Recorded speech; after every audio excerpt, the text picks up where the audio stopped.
ทักทายสบายดีเด้อพี่น้องเด้อหอนเทือนหอดซานแล้วจ้าพี่น้องมันซับหน่อไม้นี่โอ้ยว่ะก่อนก็ได้ไปหาหน่อไม้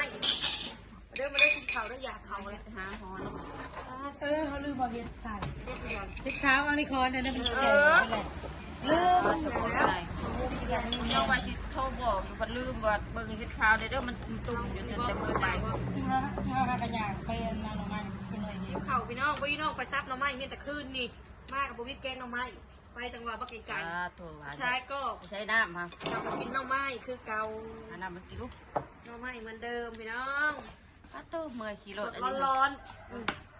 เหนื่อยนะฝากผ่อนบ้าง10 ชั่วโมงเจ้ากับพักเดินทาง เพื่อนเราเนี่ยเพื่อนเราเนี่ยโอ้ย มันเหนื่อยเขาไม่ได้พักผ่อนพี่น้องมันเดินทางไกลเนาะเกิดให้ขี่รถ3 มื้อ 3 คืนโบตะมันมาให้กระเต๊ะยังเงาเลยลงแต่โยนผัดขี่รถอีกนะแม่แค่ดีค่ะให้ดูมันจังเงา6 โมงขึ้นโยนปะ เมื่อเดินบินแล้วมันหนาชื่นตาบานจิเมื่อบาท ไปสวยสา เยอะมาถึงแหละ เต้นดังดองสายหูก็เต้นดังดองไง แต่อย่างเมื่อบ้านจะและเขาทำด้วย ไหนหน่อยทั้งบ่มากเลยนะแม่ เหนื่อย มาสองวันแม่นะบ่มากเลย ไอ้บอยู่ในหมวกว่ามามันมากกว่าบัวไปสั่งให้แม่เมื่อเอาเขาไปอยากมาแล้วเหรออีพี่บ้านไปทางเพื่อนมั้ง คนทางให้น้องไปทำมากระทินมากินกับแกงหน่อไม้ใหญ่จ้ะ บอกพี่แกงหน่อไม้พี่ทำเนาะ ชิ้นใหญ่จ้ะ เอามาพี่นะตกแกะน่ะ ฮักมาเชื่อเลย กระดิ่งใหญ่ พระเจ้าครับ เอาไปบ้านมันยังไง ตัวนี้เหรอ เนี่ยทางแบบงานก็ได้เลย โอ้เติมก็ แล้ว เติ จะ ม คอยแม่ครับ คือพนังก็ได้ค่ะ เอาตังค์มา ดัง ทำนี้ กล่องกระมิน ดังกล่อง ตังค์ อันนี้จ้ะ เยอะนะ ทางเอิญนะกูเอิญนะ เดินเลย ต้องทำแต่ต้องกินนะ ไปทำมกกวดเงินกันข้างนอกครับ เรียบร้อยเลย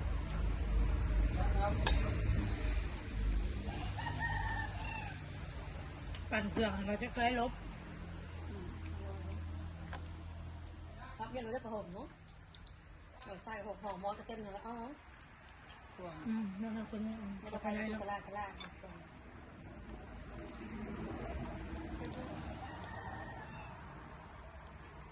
อะไรกลุ่มอีกวันเรา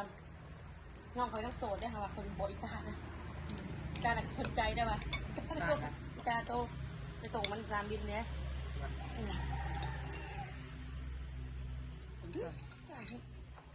มีเมีย บ่หมักบ่หักแล้วบ่ต้องบ่เดี๋ยวข้าวว่าจิ้มเอ้ยเดี๋ยวนะใครเนี่ยเป็นคนใครเนี่ยนะได้ใครเนี่ยก็รู้ก็ มันเหนื่อยเสียได้แล้ว น่าสนใจมันหยดใส่เท้าดีจังว่าเงินเท้ามันจะคล้องหนังเท้าเต้า นี่อาหารบอก โอ้ได้ครับ ไปกินมื ไป อ แล้ว เราไปกินมือเลยมาให้เราบวก ไปขนาดบอกอันนี้ท้องมัน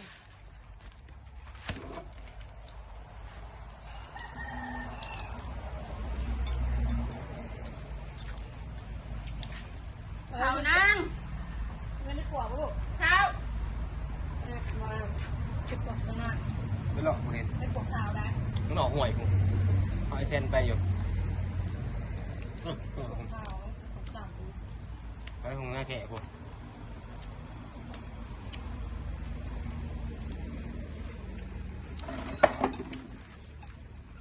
เอาไปหลอกหน้าไอ้มากกว่ามึง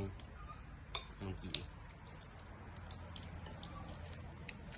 หลอกในขนม มันตกอ่างกันอีกมากอ่างพ่อเอาได้ล้างเจ๊ง ตาแดดและนายหนัง แนวมันนะฮะ ตะโกนเติมอย่างง่ายเลยทีแล้วจะฝักไว้ นะครับ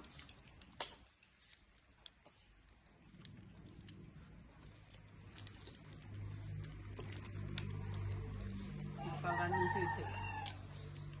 เนี่ยก็เห็นมันขาดแม่ก็เอาขึ้นขาดน หวานน้ำเกลือครับ ซื้อใหม่เหรอ ำแล้วบนนุ่งเลยทิมให้แม่ คือ200 บาท ซื้อใหม่เป็นขาดเนาะ มักทางหลังมันว่ะ มีเส้นทางบางประกงเนาะ บ้างกับปัง บางประกงบางกะวังบางกะวัง ย้ายในกุ้งปลาหมึกมาบ่ให้กุ้งแช่น้ำปลาก่อนป่ะโมมี่ยังเราอ่ะในกุ้งปลาหมึกมาบ่ป่ะกุ้งแช่น้ำปลาก่อนครับ โมมีโฟมบ่ได้เอาบ่ เหลื ได้ อ ไป สนุ หาก จะตายนะแม่เป็นรถอยู่2-3เทื่อ อืม เป็นรถพวกเขาจะผ่านน้ำมูกเขาก็เป็นคือรถน้ำมูกพวกเขาจะผ่านมาเขาก็ที่กลับกรุงเทพ เอาซองตาเปียกรถคันหนึ่ง ขี่คนเดียวเลย2 คนเลย พ่อมาส่งด้วยเนาะ น่าแหละ เขารอรถลูกน้องเขามาอยู่เด้ที่อยากกันเด้มันหอดพร้อมกันเด้ก็ขึ้นคันนี้บ้านเขาน้ำมันบริเพงทั้งแม่บริคือบ้านเฮา อยู่บ้านเฮาแล้ว เขาไปมา2 คน ใช่ว่าน้ำมันขึ้นว่ะ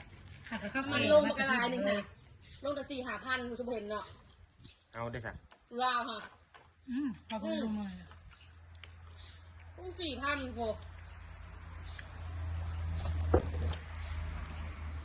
คุณต้องลดรา บ้าน คา เขาแก๊สเดี๋ยวเขาใส่แก๊สน้ำแข็งเดียวอ่ะ ปลาลดต้องลดราคา เขาบอก1,200แอมน้ำบัตไอบอยลดราคาบัตรละ200โหที่เขาฟรีอีก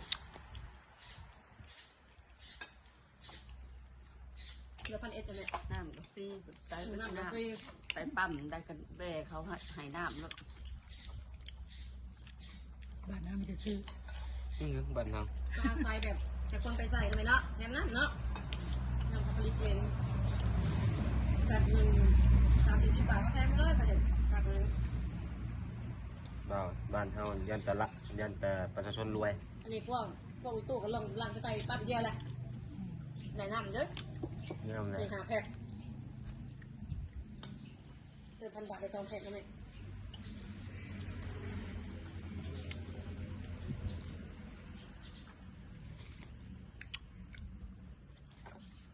หวานมันตรงบานแซ่บ เห็ดน้ำน้อยๆนั่นแหละ เนื้อเห็นเขาจริงๆด้วยเราได้อะไรมา เรียกว่าคาร์ลูกมันก็โซ่แล้วกันโซ่ทั้งอีโบโซ่ทั้งไม่เท้าไม่เท้าก็ลดลมนะเขาพาไปนะครับลดลมคาดว่าเขาซอยเรือได้เขาพาไปทัวร์อ้าวร้านเพิ่นแล้วทั้งพาอีกเพิ่นไปส่งเงินหน่อยเพราะว่าเขาไปเห็นคนทางเขาจะทางคนกินแล้วก็จะเอารถพดน้ำมาได้ไหมใช่ไหมนั่นเองอีน่ะก็ถือพาเราบางใหญ่นะใช่ว่ามันลูกมันเป็นอย่างนั้นน่ะคนกี่ทางลงอ่ะพารถลง หมื่นนะ มันก็ลงบางใหญ่มันก็ไม่ถามเพิ่นเอิ๊กอีนะทึกมันแบบหุ่นใหญ่นี่นะทึกเอิ๊กเพิ่น ไม่ตัวแรงเลย ก็แม่นอะไรอีเมล รถเฮือม เพิ่นเฮือนอะไรนี่แหละเจ้าเพิ่นเอามาใส่นะแม่เพิ่นเอาตะขาบเอานี่มามีแต่แนวเป็น เอาอย่าง จักไม่ถามเก็บมาใส่มันมนอันนั้นเจ้ามันมนแล้วมีหูพญานาค กินรถสักกระเทียมอะไร แลเพิ่นเล่าว่าเปิดไปแล้วแม่ มาแล้ว เอาอันไหนเฮ้ย บอกออกมายังอยู่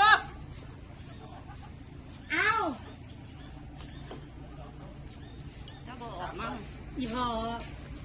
แม่เท้าหล่นลมมาบอกตัวนี้อีกนี่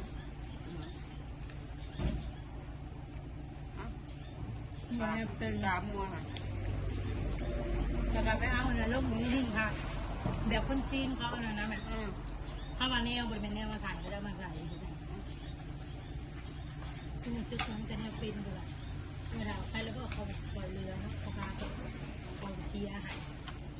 เพิ่นกับตัวนี้เห็นสิเงินกับบ่มีปลูกห้างแล้วบักนักการทำยิบยังมันไปแก้เลยมันยากความสัวของเพิ่นน่ะ กระติดกระตาไปนี่แหละสีกระดูกกระเดแท้นี่ ยามันเดี๋ยวนี่ อันสัวขนาดนั้นยังยานโอ้ยจะเป็นตาย ตัดแก่มันหรอวะ มันบ่ไป ว่ากูไปยืม แซ่บเลยพี่น้องอยากจะเข่าบ้างบ่ได้ เอาตักมาเอง เข่าบ้างท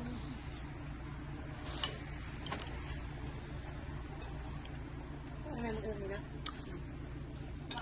หวาน ต้มหวานใช่ไหม ดีป่ะ มึงเข้า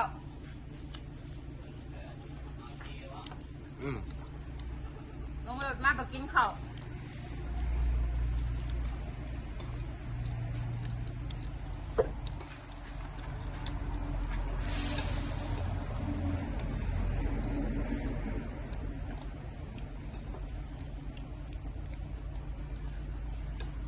ที่ไรซ้อมถูกไหม จะไปเยี่ยมเจ้าจะทำเรื่องเอ็นบอกเอาสืบโคโรนสืบกินหมูหายไปกินพ่อเราทำเดือนหลังทำเราพอกินฝากจนมากเอ็นบอก มันก็ฝากเลยเรื่องยังสั่งทางการเนี่ย นี่ครับนี่ของคนทางของคุณจักรนะครับสร้างอะไรแบบนี้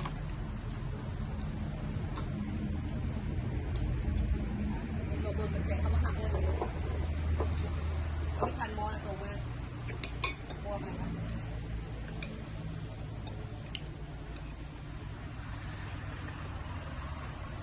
ไปจากประตูอย่างนี้แล้วมันก็ไปทิ้งเนาะ เวลาคือแล้วเนาะ อีกนี่ก็เด้อยังเมื่อยทำเข่าก็ทักกับบ้านกรุงเทพลงรถมาดึกเกิดกินข้าวนั่นไม่เอา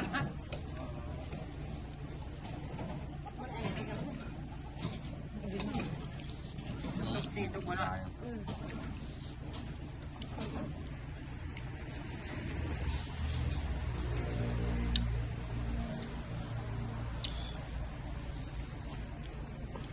หมดแล้ว คนจีนมันปักทองมันพันจีนตอนนั้น อ๋อที่ปากนะไม่ซื้อ มากนะฮะเราก็มาซื้ออีกนะตรงหนึ่งเหร แต่ อ ตะลุกอันหน่วย50 บาทใช่ไหม หมดปะเกลือย่างฮะเกลือไหมเกลือฮะ กินกับแกงอะไรกับแซ่บเลยครับหมาเลย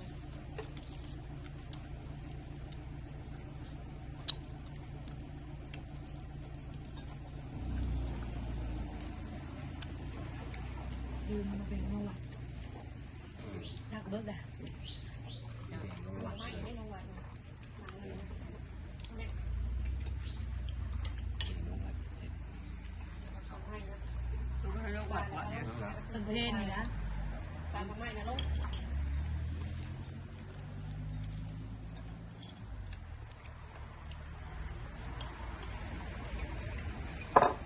กินหาสักการมันเหมือนพูดมาจากเลาะเลยนะ ข้าวตายเราขอบยา ข้างคนเป็นปูนกับ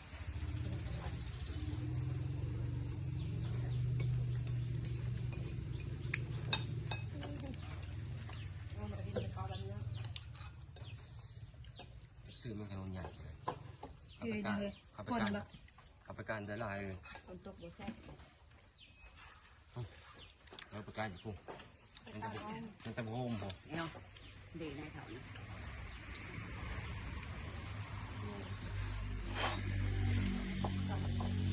ปุ้งเคยยังเรา ร้านอาจจะมาเดี๋ยวมาแล้วกัน เราผ่าน เขาจะมาจะให้เล่นให้ นะ ฮะ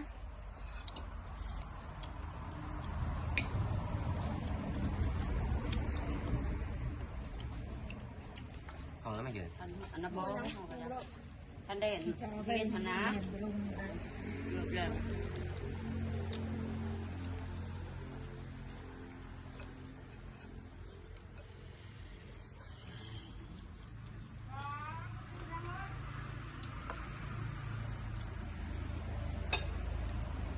เกิดเจตามดีปุ๊บ มาไปเนาะให้เจ้าหาเราจะแบบจะไปกันมาไปอื่นไปเล่า แต่อยากปากเลยนะว่าให้ก็ คุณจะว่าเราไปจะผ่าเราลืม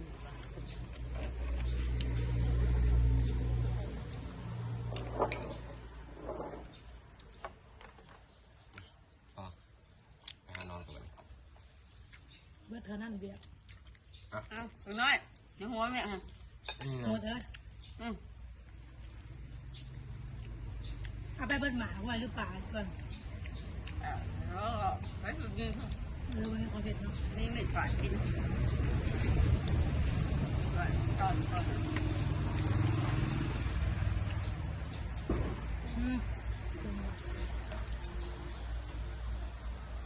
กระดาษเด็ดบุญ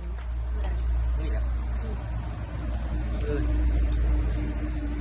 อืด บุญย้ำต่างของบุญยุ่งนะ ลองบนดู ให้มันลงทะเล ตามปีนกไว้นกจะปีอะไร 3 มื้อ เรา4 ปี ไว้ แล้ว นะคือ ปล่อยวัวเลย แต่เขาจำตีเนาะ โอ้ยน้ำลาย น้ำล้างอาจจะก่อนนะ ก็ปีเดียวกันแล้ว คนละเดือนเดือน2หรอกเดือนหนึ่ง มันกับโทษได้สักเขาก็เป็นตายให้มันสัก ท่านจะหา มันหอดตัวแต่ดุนนะตายกะ ตายน้ำล้างเลยอันนี้ก็ได้ก่อนแบบปีใหม่ถูกจักรวาลเท่านั้นมันเอาเล็กลิงก็เป็นเท่าบริซื้อหลังหนองมาดิว่าชูพระเจ้าพังว่าถือเล็กลิงเนี่ยน้ำมันน่ะเมื่อไรไปซื้อเล็กลิงมัน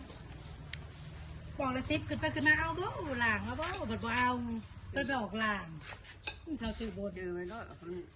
พันเลยให้มัน น้ำจะเรียนจับอ่ะโอนไหนละ วันตะคืนหาเงินหา เอาซื้อได้ เขา โอ้ย เขาเลยบอกคนใช้แม่งเนี่ยไปส่งมากนี่ ถ้าไปอยู่นั่นเป็น10 มื้อ ไอ้มิ้นทำใจแต่กินไอ้มิ้นบุกมาไง มันได้หมดแล้วครับน้องเนาะ แล้วก็กระส่งเขาขึ้นป่องใหญ่ทำโต มาไหมน้องเพชรรอไม่ได้เพชรเนี่ย คนเด็กเพชรจะเศร้าเมื่อยยังวะมาเมื่อมากิน เคยไปป่องเต้งถามว่าป่าอะไรเจ้าแหลมไปส่งเด้อ ป้าพี่น้อง ฮะ กินกับแกงเอาไม้ มาข่อยมาไปอ่ะ มันเยอะมันเยอะ ไปกันจ้ะ เด้อไปเอิ้นหาเพราะว่าโบเห็นไปเลยเอิ้นมากินแกงหน่อไม้ปะ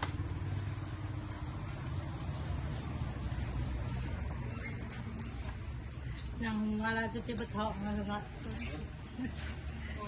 มาเจอผู้บ่าวจะเทียงกันนะ บ่ว่าแล้วหัวแอกกัน เนี่ยนี่ก็ตักไปไงแยก จั ก็ กได้จักจกกลัวจักลูกหัวจักลูกหางใช่ไหมเนี่ยมันมุดมัด เขาด่ากันนะที่ แม่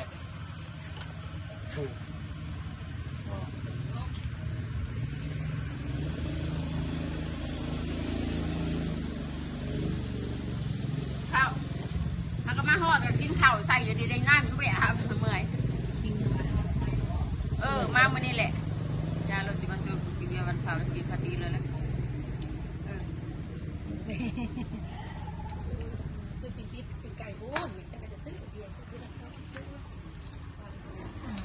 ซื้ออะไรตรงนี้เพชรตรงนี้